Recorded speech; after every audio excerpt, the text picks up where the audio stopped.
Here comes the video. Okay. And here we go in 3, 2, 1. Welcome to another episode of Business Bros. See, told you we got to do it every single time. It gets the energy going. It gets Gotta the have that energy brand. rocking. That's right. It is a brand. It is a brand, and it's our brand. So I share this story every once in a while. But my main coach from my coaching organization, we had him on the show, and I mean, pretty big company. I mean, they do coaching agents for like 250,000 different agents that they've coached over time. Anyways, I had him on the show, and we did that, and he's like, "You guys do that every show? That's terrible." Like, that's our brand, dude. That's it. That's our thing. Terrible, corny, weird, whatever. It gets our energy going. Right, Facebook? We love it. All right, so let's start off with our shout-outs for the day. So we got new friends from Instagram and Facebook. We got Tyreek Law. Welcome to the family. Leonardo Rossi. Miss Jamila Hayes. John Wells. Matthew Verne. Tyler Beach. And Deborah Yatsko. Those are the new friends. So thanks again, guys, for being friends of the Business Bros podcast. And we have some completion, some sales, some production going into the books from Mr. Jonathan Fisher, the Fearless Agent. Whoop, whoop. And Mr. Gabe Mendez. Oh, yeah. Love that guy. Dude, you guys are tearing it up. You guys, I feel like I've been mentioning you guys like a couple times a month. So keep it up. We love you guys. I'm sure. Hey, actually, one last thing before we kick off the show here. If you'll notice back there behind Mr. Joseph's head, there is a pair of shoes on our shelf. Weird, huh? That is the first of our goal of 365 pairs of shoes by the end of this year to give away to the homeless. Oh, yeah. So, this is something that I have been talking about for a little bit, and unfortunately I've been very, very smart about it, and I've been talking about it at the end of the show. Mm-hmm. So now I'm bringing it up at the beginning of the show to say, hey, if you want to donate some pairs of shoes, definitely let me know. James at csfirst.com. I want to pick up your shoes and deliver them to homeless. So I have a personal goal of 365 pairs of shoes, and I know that we can, between all of us, We'll meet or exceed that goal, no problem. kill it. Exactly. Kill it. So, yeah, there's the first pair right there. Quick shout out to my father-in-law, Mr. James Zarati. He doesn't maybe actually know, but he wasn't going to wear them anyway, so they got donated. Perfect. All right, let's jump into today's program. So we got a special guest on the show, and I'm not going to say names. I'm going to let him introduce himself. So, Mr. Surprise Guest. I think I already said his name, actually, I think before I even started. Joseph. So, Joseph, tell me a little bit about who you are, where you come from, what's your business. Tell me a little bit about yourself. Awesome. My name is Joseph Harms, and I represent my business, Vineyard, Hacienda. The rest of it is a longer story, but in general, my current business model does a multitude of things, and my role is to show my 9 acres of paradise that I built with my mother, which is in Rancho San Diego, and share it with the world as a platform for people to do whatever they'd like. Because of that vision, we've done wellness retreats, which is what I'm going to be focusing on, but currently we're a boutique hotel and event venue. We want to do whatever people's vision is, though. At the property, a little bit of the history there is that we've shot 3 movies. We've welcomed guests from every single continent in the world. And the most beautiful thing is when they come and share with me how relaxed they are, how much they enjoy everything that we've worked so hard to build with our bare hands. So that's currently my business and what we do when it comes to hotel guests and people that come to the property. For events, I've done a lot of events, mainly weddings, and that's another beautiful thing to do for others. Help them bring one of the most important days in their life to fruition. So that is what the Hacienda is. Where we're going is building it into a wellness center. Once again, giving to others the best version of myself, which is my background in martial arts and nutrition and wellness.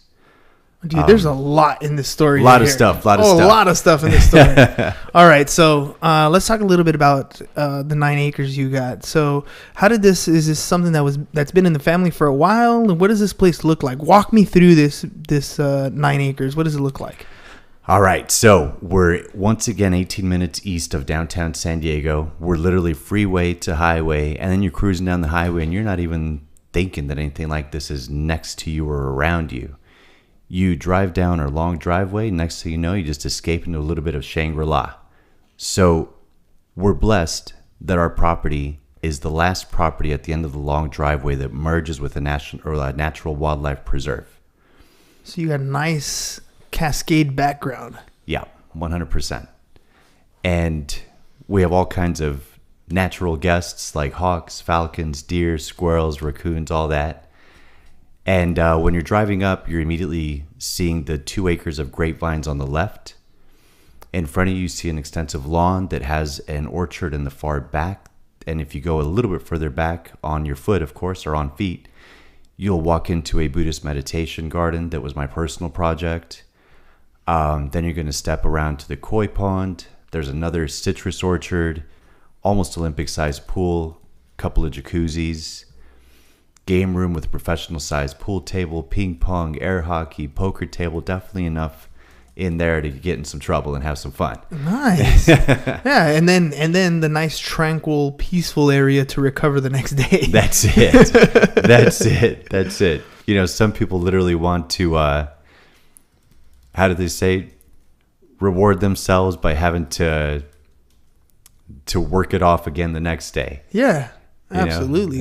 Yeah, that's how you know you've had a hell of a night, but you got to work it off the next day. That's it. That sounds like a beautiful, peaceful spot. Thank you. And so thinking of the grapevines on one side, right? You mentioned that you have we talked a little bit off camera here, but tell me why a vineyard? Why that specific idea, and what does it help you do? Tying it back to your first question about the history, my family purchased it in 1994 after it had been abandoned for 2 years. Because it was abandoned, it was a mess. But there's always a silver lining in everything, and that's something that I wanted to get into later. The silver lining behind that is that my stepfather made me work hard. Since we purchased it in May, he goes, guess what you're doing this summer? I was like, I don't think it's going to be Disneyland, is it? And he's like, nah, You're going to work, son. I'm like, all right. So I think that I'm the one last living individual that knows the whole foundation of the property as far as irrigation, electrical, etc., because I helped put it in. And then in the year 2000, I jumped aboard with my mom after everybody had moved out, and we realized the magnitude that it takes to run the place, pay the bills, and keep it alive. And we started, producing wine from the grapevines that we planted in 1998 with my grandfather.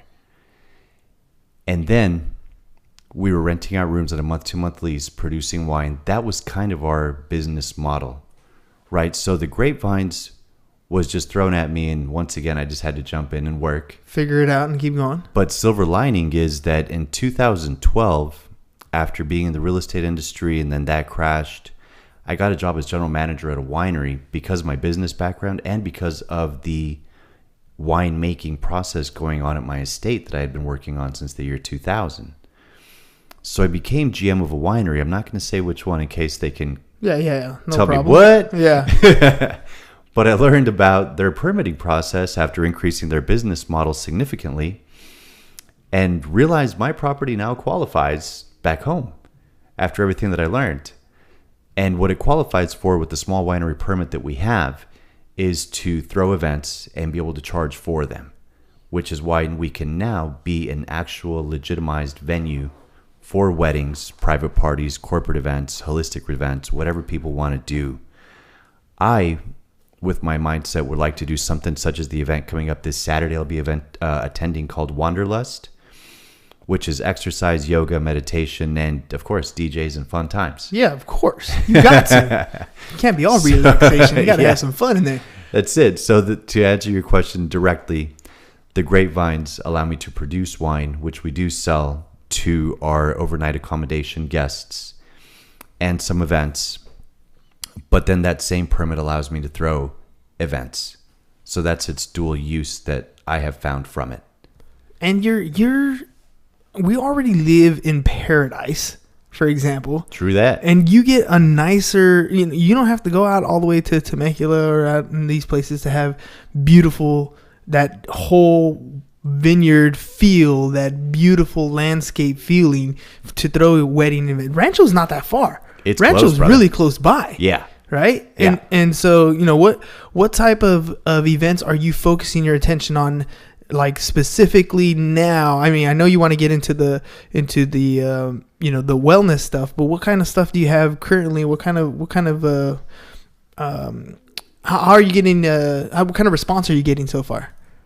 Well, once again, my philosophy is just to humble myself, show the property, and be at the service of everybody to fulfill their vision from their experience and their goals on my property. So my response has been very vast, which is why I've shot movies there, and I've done all types of retreats, weddings, private parties, quinceañeras, etc. However, in 2016, at the beginning, I decided to directly target weddings because I found that the vendors that I have partnerships with are the best of the best. And I found that my security team, myself, my housekeepers, we know how to throw a really fantastic wedding experience for the couple and their guests.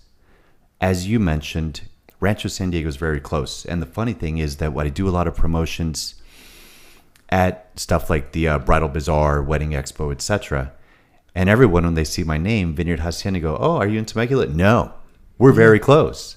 So when I do the convention center Bridal Bazaar, I tell them, just jump in your car, listen to 4 or 5 of your favorite tracks, and you're at my place. You don't have to go an hour to Temecula. They love that. My response has really been great from that, and that has been my most successful marketing tactic. Social media has been hit or miss. All right. So, weddings. Everybody loves a good wedding. Yeah. Everybody loves a good wedding where they don't have to travel super far. You're there to have a good time. You're there to have a good time. You can literally fly into our international airport, and you're going to be at your hacienda in a few minutes. That's it. Right? So, what kind of movies, aside from weddings, what kind of movies that have you filmed there? I mean, what kind of stuff have you done? A lot of short films. Okay. And more of the, what are they called? Like indie films and things like that. One was by my friend Jace Venditti called The Hat. The other one, I forget what that was called. And then a couple of just short films. All right, you kind of mentioned nothing big, but the one that sticks out of my mind is The Hat by Jace. All right, cool. A nice little indie stuff. And you kind of mentioned Diddy, and that kind of brought back your banner here. Your banner here has quite the Instagram name, and you said you had a good story for that. Let me hear that Instagram name. Yeah, so this was, I'm 38 now, just to blow that out there. And when I was 20, I was in Europe. And I went for a little backpacking trip. And of course, I'm like, yo, where the club at? Where the club at? They were like, club? I'm like, club. Like, well, I'm here to get down. I'm here to have, like, where can I meet some ladies, have some drinks, listen to some good music? Come on now, where's the club? And they're like, oh, you mean the disco? I'm like, yeah, sure, take me to the disco, whatever. And so I never heard that term. So then I came back, and then that's when Puff Daddy became P. Diddy. So I'm like, wait, P. Diddy? All right, cool, then I'll be J. Diddy. And then J. Diddy, I was like, wait up, I can get better than that. I can get fresher than that. I'll be Disco Diddy. And then I became Disco Diddy. That's how you got the Instagram name. So that's my Instagram name, yeah. Disco Diddy. All right, dude. Disco Diddy. It's just because the Brits don't say club. Right. What is up with the Brits not saying club? Not even the Italians. I mean. Oh, you were in Italy? I was all over. I was backpacking. And they use the same term everywhere? Pretty much, yeah. Gosh. Yeah. What was your favorite part of that trip? Well, I don't know how much time I got, but the last night that I was there, after backpacking and extended my trip here and there, I was promoting for a club in Florence, believe it or not, out of nowhere, just because I saw an opportunity. I extended my trip a little more. And then finally, I'm like, all right, I'm running low on cash. I got to get back to the States. So I'm in Rome, go to the train station, and I'm like, I need to take it back to Paris because that's where I catch the shuttle, get back to London. That's where my open ticket gets me home. And they're like, yeah, well, no, Paris is going on strike. You're not able to get on a train. I'm like, oh, okay, cool. So I jumped on the train. And then I saw a first-class cabin, put myself in there. And then a knock. Monsieur, the ticket, le billet, s'il vous plaît. And I'm like, I'm sleeping. Please, just come back. Maybe 30 minutes later, whatever, they come back. Monsieur, I'm like, just give me 20 minutes. Please, I'm sleeping. And then I just grabbed my stuff and went to the bar. Nobody really checked my ticket. So then I go and I land in Paris, or I pull into Paris on the train. I run up. I'm like, yo, I need to get the channel to London. I need to get home. They're like, yeah, that leaves tomorrow. I'm like, dang it. At 8 in the morning. I'm like, whatever. Get me that. Go across the street. Get a little hotel. Crummy spot. I'm like, all right, you've gone out quite a bit. Go home. Or I can go out one more time. So I go out one more time, right? One of those, like, left. Do I go to the door on the left or the door on the right? I went to the door on whatever. On the door to a new adventure. Went out cruising down the street. And I look into a bar. I see 2 good-looking girls. So I look and I go, all right. So I go in and they're speaking English. So I know how to get their attention. I go, excuse me, sir. Can I please have a shot of tequila and a Corona? And, oh my God, are you American? Yeah. I go over there, ended up, let's say, hanging out with these chicks, going home that night with them and waking up, missing my channel. And then we went out again that night together. I ended up falling in love with this chick and her falling in love with me. And then because of that, I lived there for 2 years with her. Whoa! So my favorite part of my trip was definitely the fact that it turned into a couple years in Paris. Wow, dude, that's epic right there. Nice, right? Yeah. What did you do for 2 years while you were there? Not much.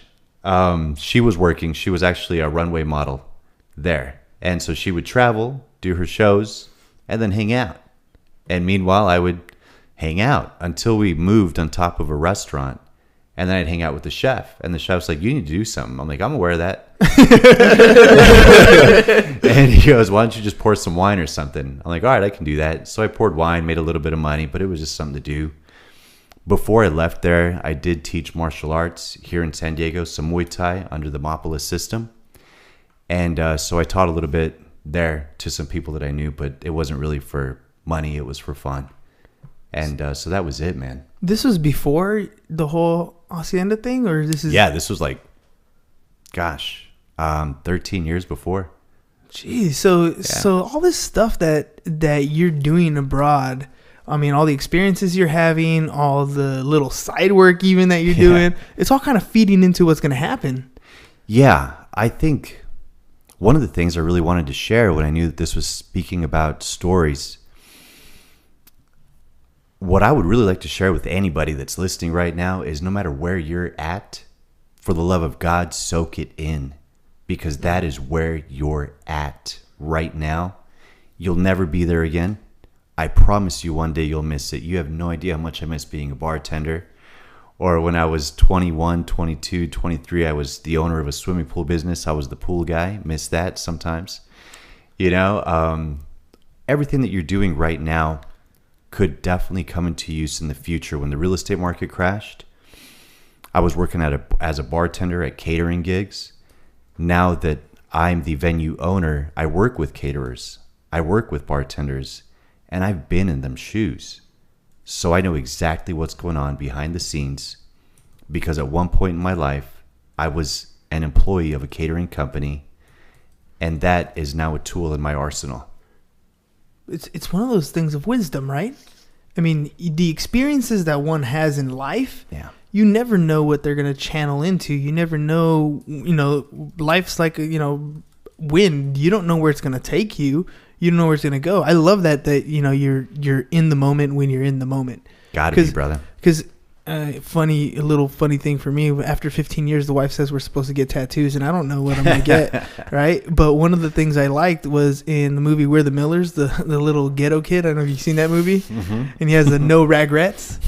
I've always, I always say this, and I think it's funny, but I think that's probably the only thing I could think of that I would get and misspelled, just so you know exactly that's how I should be living life, right? With no regrets. You should be in that moment and soaking in that moment, because you don't want to regret it later on that I should have, would have, could have, anything.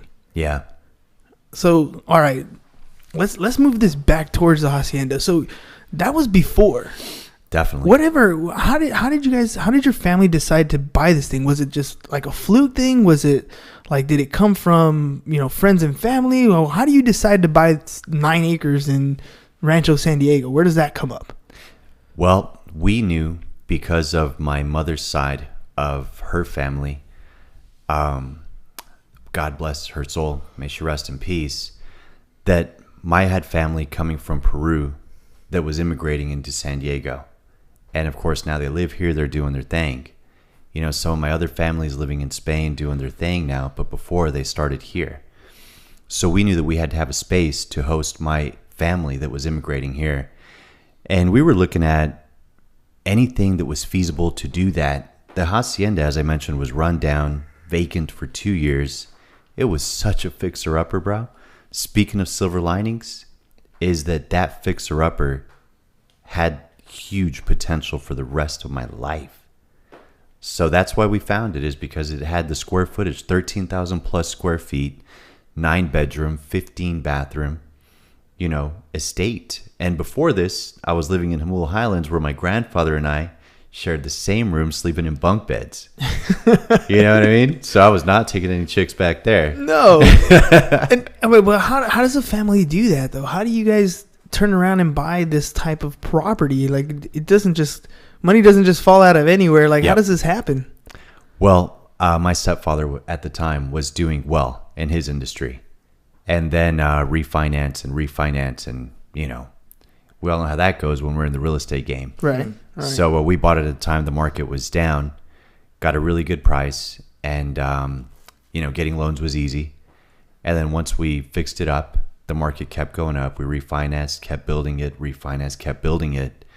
I'm definitely not suggesting that anybody accumulates debt that way, but that's the answer to your question. So using the market and the way the market was going, because you're right, 94, You said you bought it in 94, right? Yep. Market wasn't too hot in 94. Started doing a lot better in about 2003, 2000, that's where we had some huge appreciation. Yep.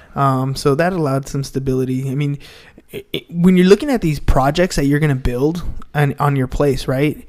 Does that inspiration come from, hey, I just want to build this one thing? Or were you thinking already long term, like, this is the plan that I foresee this property having, so this is the grand inspiration? How did you talked about a couple different spots in your hacienda. Sure. How do you come up with the concept of, this is what I want to build here? The most honest, simple answer is necessity. Leverage your biggest asset. Number 1, the property, right? Number 2, what is the best way to leverage this asset? Before attaining our permits, it was renting out the rooms on a month-to-month basis. That's how I met my friend Jeff, Paul, a multitude of friends that I was renting out the rooms to, and at the same time collecting rent, right? So that was one way. The other way was events. Everybody wanted to get married at our place or do a party, including myself. I had quite a few parties, right? It just kind of screams party. I mean, the wine cellar is world renowned. Water's, coming down the pillars. It's magical. And the pool house, it's kind of like a grotto kind of place. And so we always wanted to do events and, of course, charge for them out of necessity. But it wasn't until we secured our small winery permit that became a reality. And at first, I wanted to do any event. But once I figured out that we can do weddings very well, and that I already had the vendor partnerships established with people I trust and love, and I can literally do it in my sleep, that became our specialty. All right, let's have some fun with this. Yeah. When did you start throwing your parties? Oh, man, I got kicked out when I was 17. I'll put it that way. All right, tell me a little bit about that. I want to. Whoa! I want to know how you got. Let's see. Yeah, that's tripping a little bit. You just gotta go to connect. Yep. It hasn't had any issue on this side. Yeah. No. So essentially, the way that happened is I skipped first grade, so I graduated high school a year early. Right when I was 17, my parents went to Europe. I had one heck of a party. And somebody told on me, I think it was the person that was working for us at the time as housekeeper, I think she stumbled into what was happening, and I had one heck of a party once again. I won't go into too many details, but it was enough that when my stepdad came home, he said, "Get out." So that was those parties. Later on, just had some parties because I was able to, and trying to get into after parties from nightclubs and stuff like that and see if I can do anything. But that didn't turn out well because we weren't permitted, and we have 2 residential neighbors that are now, of course, very okay with me having my events because I know my permit in and out, and I live by it. You know, I don't break any rules in my permit, so my neighbors are happy with the way that I do business. It's funny. I relate that to you remind me of Monopoly, for example. We have the board game in the back, but I tell people always the same thing. The first time you play Monopoly, you probably sucked at it. Right. But once you know the rules to the game, now you have an opportunity to win because you can play by the rules and you maximize everything that you're doing. That's it. So, all right, tell me, once you had the permit set in place, once you started throwing some epic parties, I'm sure. Yeah, they've been fantastic. So, okay, so some of them have been weddings, some of them have been events. What about your type of party? I'll share with you one that we had Labor Day last year, right? And then even a couple right before that. But last year, I did a party for a gym called Pro TF, and it was their summer bash for their members. So it's funny because my bartender is an African-American good friend of mine, and he goes, "Yo, man, I didn't know it was going to be a bunch of swole-ass white boys coming through." I'm like, "Hey, man, it's a good time." And at the end of the day, it was a type of health-minded pool party with definitely some alcohol there. But it was a fun party. People were there to dance, to enjoy themselves, to do watermelon eating contests. And at the same time, they incorporated some of their gym stuff into there. So that was fun because it was a pool party. I'm a summer guy. One of my other favorite parties there was my fraternity from San Diego State, AK Psi, co-ed business fraternity, the oldest in the nation. We had some great retreats there for the last few years. And then we had a sorority retreat party where I was security with my other security guys. And, they had a very private event. We respected the heck out of them and what their purpose was. And they had a great time. So I like the type of events where there is a either spiritual or health goal and also a fun, responsible party vibe. Because you want everybody thrashing up your place, of course. No, sir. Right? No, sir. You can do that somewhere else. Yeah. It's called an hour away at Temecula. Yeah.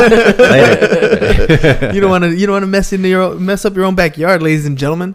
Or how does someone get a hold of you if they want to book an appointment, or if they want an appointment? You don't have appointments. If they want to book a retreat or they want a corporate gig, we got brokers and stuff that listen to the show that want to do something for their particular brokerage, or insurance agencies that want to put together events, or you do happy hours, that sort of stuff. And they don't have to go all the way up to Temecula for Absolutely, you don't have to. You can Uber it there. That's it.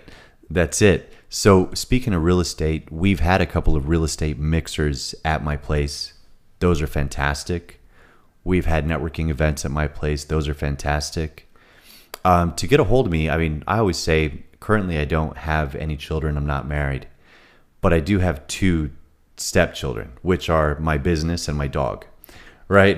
Well, we can relate to the dog one. And the business. Those 2. Oh, yeah, for sure, the business. Those 2 are what I dedicate all my time to. So the best way to book an event is just by calling me direct at my cell, which I believe is going to be in it's on your banner, right? It's not, actually. Oh, no. It's just the name, Instagram, and the website. All right. So go ahead. Shout it out there. Hit us with that number. Are you ready? 619-829-2222.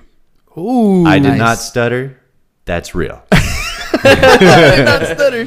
That's easy to remember. 619-829-2222. 2222. Yeah. Boom. See, I even have it memorized, and only took one spot. And I always tell people, if I don't have an appointment booked when you'd like to come have a tour, then you are in my calendar. And once you're in my calendar, it's on for real. I live by that thing. So is it pretty easy to book like during the week events? I'm sure weekends get pretty booked up in advance, but during the week? Mm-hmm. I always advise people book as soon as possible because currently we do operate under we'll call it the Airbnb business model, of overnight accommodations. And so we do get frequently booked for nightly stays. With larger events, I book the entire estate out for those events. For example, weddings.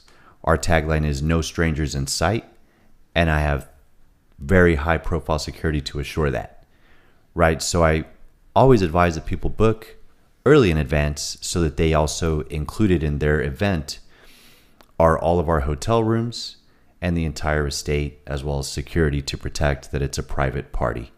Are you like a one-stop shop when it comes to the event? So like, let's say I wanted to book a wedding, or let's say I wanted to book a quinceañera. Do I just come to you and that's where we could talk about food, we could talk about drinks, we could talk about stay, we could talk about all that in one spot? Or do I still have to shop around for all the different pieces? That is ultimately up to my client, right? I have preferred vendors, but not exclusive, because at the end of the day, it's not my event, it's their event.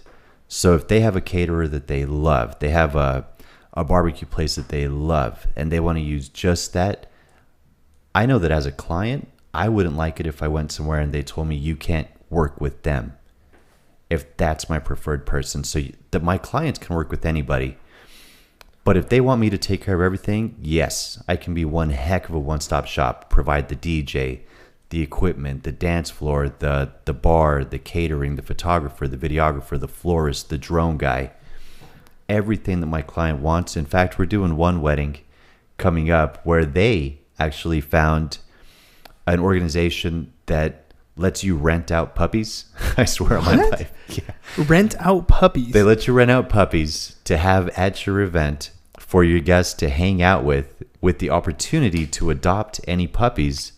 But at the end of the day, it's something for your party guests, wedding guests, whatever, to enjoy themselves. You know, like, oh, okay, let's go hang out with some puppies. You know, you pet them, you watch them be silly and all that. Yeah, and then you give them back. Sure. It's like kids that you can borrow. You know what? That's actually pretty genius to do that. I was watching, I teach high school and I do Shark Tank Fridays every once in a while. Nice. And so we were watching Shark Tank, and one of the things was goat yoga. Yeah. Have you heard of that? Like, I have. They bring baby goats, right, to the yoga, and you're doing your pose. Whether you're standing up, you're holding this baby goat, or you're like downward dog and the goat's on your back, like goat yoga. And apparently it's a thing. It's real.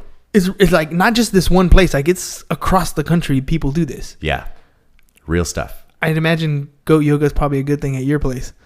I have not had that yet. We've had puppies, but now I'm throwing it out there. You're going to be like, guess what? You put it on your show and somebody wants to do goat yoga. Well, you know, we've had people that want to bring llamas. I have a wedding coming up this year, and the wedding couple is a Peruvian lady, and she wants to bring a llama for her cocktail hour to kind of be part of the cocktail hour, to pet, to just hang out with. So my motto is, as long as I'm not liable for that vendor, whether it's an animal or service, as long as I'm not liable and there's a supervisor to take care of it and maintain it and clean up after it, and they're permitted, let's do it. All right. Well, I'm assuming you need permitting and insurance, right? For myself? For the people who are coming on your property. All day. Yeah. Yeah. I mean, if you want to work with your brother's catering, but your brother's not licensed and insured, and, you know, yeah, I can't work with them. You know, any catering company that doesn't have a catering permit, I'm sorry, I'm not going to work with them. I am in business with the mindset of being business for a very long time. Love what I do. And, you know, it's like my beautiful mother and I would always say, our goal is to share our slice of paradise with the world. And that's where I get my true pleasure. So how did you decide to go back in business with your mom? Did she like need the help? Did she like, you know, say, hey son, I would like to pass this to you at some point. You need to take over. How does that work? Once again, my friend, necessity. I came back from Europe. She got a divorce, and I saw what she was going through and said, hey, I'll do whatever it takes. I'm your son. And my sisters were, you know, happily married doing their thing, but I wasn't. And so being a good son, I stood by my mother's side. When I was in real estate, I invested everything I had into the property, which at the end of the day was also another blessing, because if I would have invested at the wrong time, I would have lost anything that I invested in, as many people did. Mm-hmm. So I was just a good son. And before she passed, years before she passed, she said, because you've always been the only one that's really helped me to keep, our grandfather's legacy alive. And now what's my mother's legacy and will one day be my legacy alive. We completed all the paperwork to make sure that if anything ever happened to me, all my interest goes to her. And if anything ever happened to her, all her interest goes to me. And there's no inheritance. And unfortunately, when we created that paperwork, I said, I don't see the need for this, Mom. Because, I used to make my mom juice. Mm-hmm. And she was already very healthy and had a good diet. She was into exercise. So I'd be like, Mom, something's probably going to happen to me before you because I take more risks. And I said, but whatever you want to do, Mom. And the day that my mother passed, we were at the farmer's market in Hawaii. And I remember her eating a fresh coconut the same way that she would eat fresh fruit from the property. And I remember looking at her saying, that's right. My beautiful mama's going to live to be over 100 years old. She's going to be a centennial. So, it was necessity that led me to be at my mother's side and invest everything that I had into the property, with my only goal being to just take financial stress off the person I love the most in this world, right? And so that was the main goal and objective, was just to relieve her stress and to keep the property where my grandfather passed away and where he put his blood, sweat, and tears, and myself and my beautiful mother. That was always our goal. My first dog's buried there. My parrot is buried there. Property's got a lot of history, man. As long as the puppies don't do that, we're good to go. Eventually, at some point. All right. No, I mean that's intense, to be honest. Like that's one of those things where it's the cycle of life. It's perpetual, but I mean, you put a lot of blood, sweat, and tears into that thing. It's roots. Yeah, it's what and to me, it's what's gonna make the difference between just that spot and some other place where you have a party, some other hall or something. Yeah, right? This is your passion, your love. There's more to it. Everything you do on that property is to honor somebody else before it. That's it. You know what I mean? And it just takes it to a whole new level. That's it. My level of passion, my level of, dedication to this property is beyond anything else that I'll ever want or will do in my life. So lastly, what's life look like for you now? Like where are you at today compared to, we talked about, the struggle on the way up. What's it like for you now? Loving what I do, man. The property, Vineyard Hacienda, has given me two very valuable things as a reward. One is the opportunity to bring happiness to the lives of others, right? As my mother said, share our piece of paradise with the world. People come from all over the world for overnight accommodations. You can find us at any hotel site, whatever. And they get away. People that live in San Diego come to us consistently for staycations. People get married there. People have quinceañeras there. People live memorable experiences on my property. Transforming it into a wellness center, people are going to transform their lives on my property. So it gives me the ability to be my best self because I have to take care of myself. I get to practice my nutrition discipline with others. I get to share my martial arts background with others, as I'll be one of the Muay Thai trainers on the property. I get to work with people that I love. And as long as myself and my vendors are our best selves, we can help others become their best self. So that's awesome. So my life currently on the property is that, being my best self to give to others my best selves for what they want. The other beautiful thing that this property has given me, and most importantly, is a reason to share almost every day with my mother. Nothing is a better reward than that. And that's the most beautiful thing that will ever give me. And I'm very blessed and very grateful for that.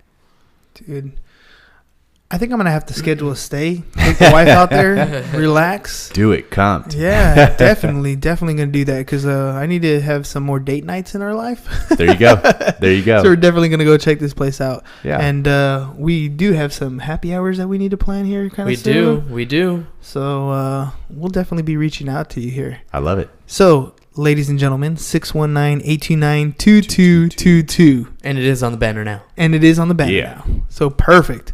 All right, brother. Well, thank you very much for being part of the program. Is there anything you want to throw out at the camera last minute before we end this hurrah? These guys, these bros, great people, and the view's spectacular. And just like my mom would always say, be good to yourself. Love that. So, ladies and gentlemen, make sure you guys hit them up. At least go check it out. Make it an option before you set up your event and, an hour away in Temecula or in any other venue. Let's check out a piece of San Diego here that you probably didn't even know existed. Very true. Give it a shot. Put it in your options list and then let the place decide for itself, right? That's it. Make sure that it feels right. So if you guys have any questions, Hernan@csfirst.com, or for all your insurance needs, James@csfirst.com. Or to donate some shoes. Right? 619-884-0045 is James' number, James@csfirst.com if you want him to pick up some shoes. And then follow us on our social media at Business Bros Pod.